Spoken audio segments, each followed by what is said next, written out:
Friends, welcome back to Raju food blogs. ఈరోజు మనం చేసుకోబోయే డిష్ పేరు ఏంటంటే పచ్చెనగపప్పు కర్రీ. ఈ కర్రీ చాలా బాగుంటుంది. మటన్ కూడా పనికిరాదు ఈ కర్రీ ముందు. ఫస్ట్గా మనం స్టవ్ ఆన్ చేసుకొని దాని మీద బాండి పెట్టుకోవాలి.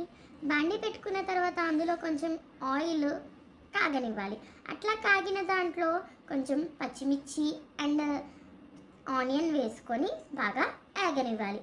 అలాగే మనం కర్రీకి సరిపోయేంత ఆనియన్ అండ్ చిల్లీ రెండు వేసుకోవాలి. అట్లా వేసుకొని కొంచెం బాగా ఫ్రై అవనివ్వాలి.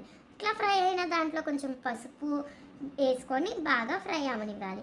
అట్లా ఫ్రై అవుతూ ఉంటుంది. అది ఒక 5 మినిట్స్ లేకపోతే 2 మినిట్స్ ఫ్రై అవనిచ్చిన తర్వాత కొంచెం గరం మసాలా వేసుకోవాలి.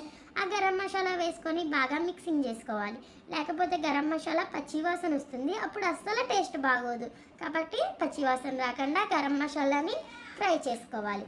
అట్లాగే ఫ్రై చేసుకున్న గరం మసాలా కాసేపు ఫ్రై అయిన తర్వాత దాంట్లో కొంచెం కొత్తిమీర వేసుకొని దాంట్లో బాగా కడిగి పెట్టాలి. కొత్తిమీరని అట్లాగే కడిగి పెట్టి వేసుకోవాలి. ఎందుకంటే మట్టి ఉంటుంది కొత్తిమీరలో, అది పోవాలి అంటే కొత్తిమీరని కడిగి వేసుకోవాలి. ఇట్లా వేసుకున్న తర్వాత కొంచెం కారం వేసుకోవాలి. అందులో కారం తగినంత, మీ చాయిస్ అది. అట్లా కారం వేసుకొని మళ్ళీ మిక్స్ చేయాలి. ఇట్లా మిక్స్ చేసింది కొంచెం బాగా ఫ్రై అవనివ్వాలి. కారం కూడా వేగాలి కదండి, అందుకని ఫ్రై అవనివ్వాలి. ఆనియన్ అనేది గోల్డెన్ ఫ్లేవర్లోకి రావాలి. ఇట్లాగా ఆనియన్ అండ్ చిల్లీ రెండు ఆయిల్లో బాగా డీప్ ఫ్రై అవుతుండగా మీరు ఒక 2 మినిట్స్ అట్లా వెళ్ళి ఇట్లా వచ్చే లోపల అది డీప్ ఫ్రై అయిపోతుంది. ఇప్పుడు మనం పచ్చెనగపప్పు వేసుకోవాలి. ఆ పచ్చెనగపప్పుని కుక్కర్లో లేదా మామూలుగా అయినా ఉడికించుకోవచ్చు, అది మీ ఆప్షనల్.